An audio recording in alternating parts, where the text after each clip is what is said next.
This YouTube script writing workflow is so efficient that it's helping me create one YouTube video every single day. So every content creation guru out there is encouraging you to plan your videos out.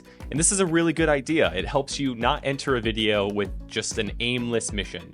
You know exactly what you're trying to make a video about, you have all of your points, and if everything goes according to plan, your video is going to be well structured and it's going to make sense from start to finish. And while scripting your videos is a good idea, it doesn't really lend itself well to the volume that's required to keep up when it comes to putting out content in today's day and age. So enter my method for writing a YouTube video script every single day. This is actually the script for the very video that you're watching right now, and the whole thing fits on a single post-it note. I developed this YouTube script writing workflow because I started doing daily uploads on my YouTube channel. This was a very exciting idea for me because I was tempted by the exponential growth that might come from doing daily uploads. And furthermore, I was just excited to challenge myself to do something creative every single day. The problem is, I don't want to just throw out any kind of video. I want to plan them out and I want to make them as good as they possibly can be. So I needed a way to write my video scripts in a very efficient manner so that I can keep up with the workload of putting out one video every single day. Here in a minute, we're going to get into the exact methodology that I use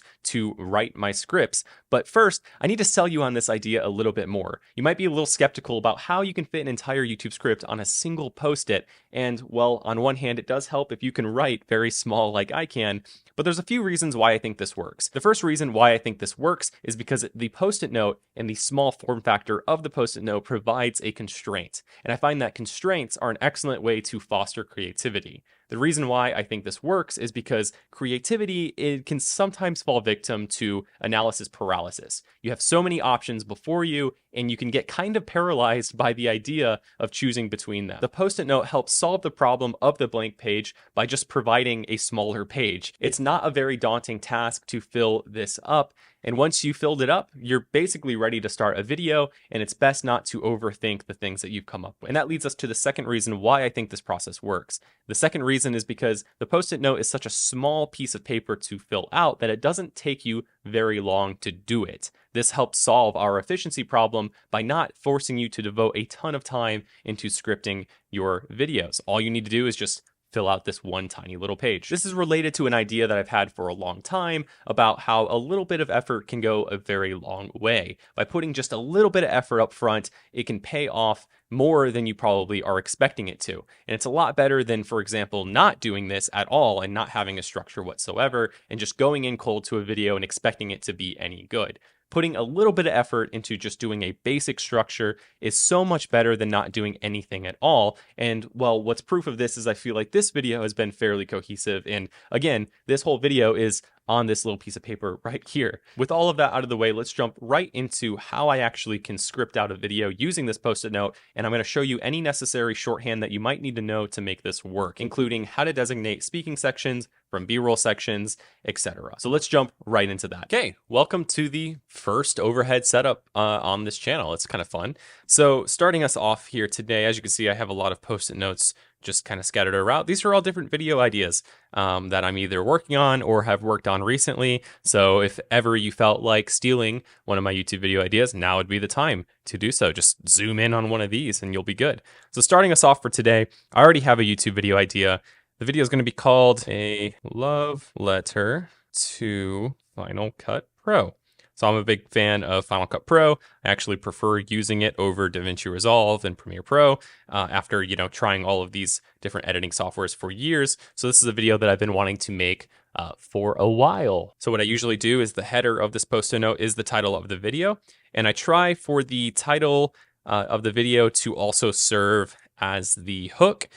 Sometimes it's pretty easy. So like for this video, for example, the title is Best Kept Lighting Secrets. And so, that's a bit of the hook as well as the title. I try to condense these because it just is a more efficient way to use the limited space that we have with these post-it notes. So instead of having a hook and a title, oftentimes the title can be the hook. But in this case, a love letter to Final Cut Pro, that might not be good enough to be a hook. So it could be something instead like Final Cut Pro was a person I would kiss them. Yep, really weird, but we're just kind of rolling with it. And that's kind of the beauty of this process is it's very yes, and you just kind of go with the flow. You don't overthink any part of this. So I've got my title, I have my hook. Like I said before, sometimes these are condensed, sometimes they are not.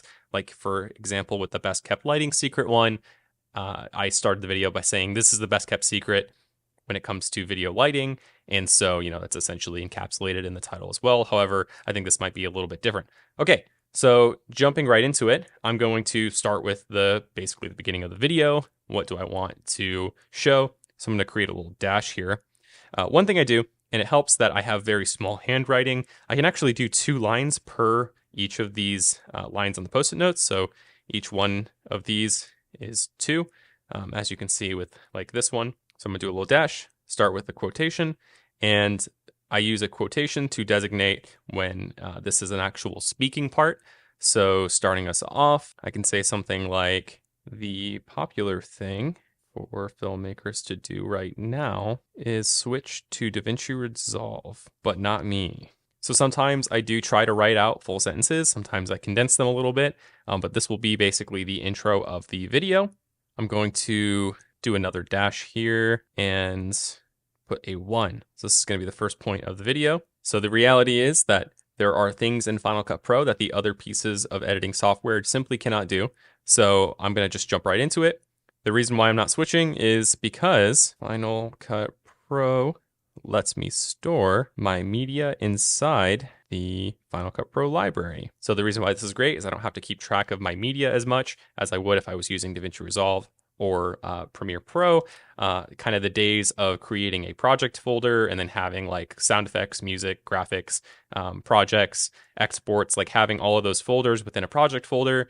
The days of doing all that are over. And essentially all I do is I just create a new library in Final Cut Pro, and then everything I import gets stored inside the Final Cut Pro library, and it's organized in the same way that my bins inside of Final Cut Pro are labeled. So basically it saves me time, and this is something that I can kind of spitball and just talk about a bit more unplanned, but I have this to go off of, and that's kind of all we need. So that's probably like 2 minutes of content already in the video. So the dashes here can be thought of kind of as scenes. So this first one is the intro scene. The second one is point 1. I'm going to put a slash, and this is what I've been doing anytime I need B-roll. So I'm going to do slash screen recording. I'm just going to do SR for short. I'll know what that means, of import and Final Cut Pro library package. So essentially what I would do is I would just kind of go through. As I'm thinking of things to say, I'll do dash quotation, or if I think of a shot idea, or if I think of like a B-roll idea or something I need to get a screen recording of, basically any visual media, I will just do a slash for that and then just briefly describe what that thing is. And so essentially what I would do is I would just continue on down the list, point 2, point 3. So moving on from this, I'm going to show you a video that I posted yesterday. This is called Best Kept Lighting Secret. I mentioned it earlier. The intro was also the hook. And one of the kind of sub intros, so the thing I say right after that is I've used this this method or this piece of equipment in every single video since purchasing.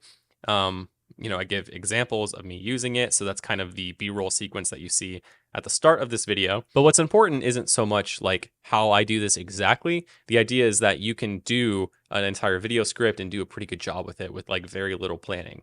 But the idea here is that some planning is better than no planning at all. So if you can fit everything onto this post-it note, even if it's not that much, the structure will take you a long ways to creating a video of like high quality that's not super rambly or all over the place. So yeah, hopefully that helps. Like I said before, this is a process that I developed recently to solve a specific problem when it came to my video creation workflow. Time will tell whether this is something that I continue to do or if a better process presents itself later down the line. Doing daily uploads, or even weekly uploads for that matter, can sound like a very daunting thing to take on. But hopefully now that you're equipped with this YouTube script writing workflow, you feel more prepared and more equipped to go out and make the videos that you need to make. Additionally, if you make videos, or really if you make anything for that matter, and you've ever wondered whether it's worthwhile to force yourself to be creative even when you're not feeling inspired, go check out this video that answers that exact question, and I hope to see you there.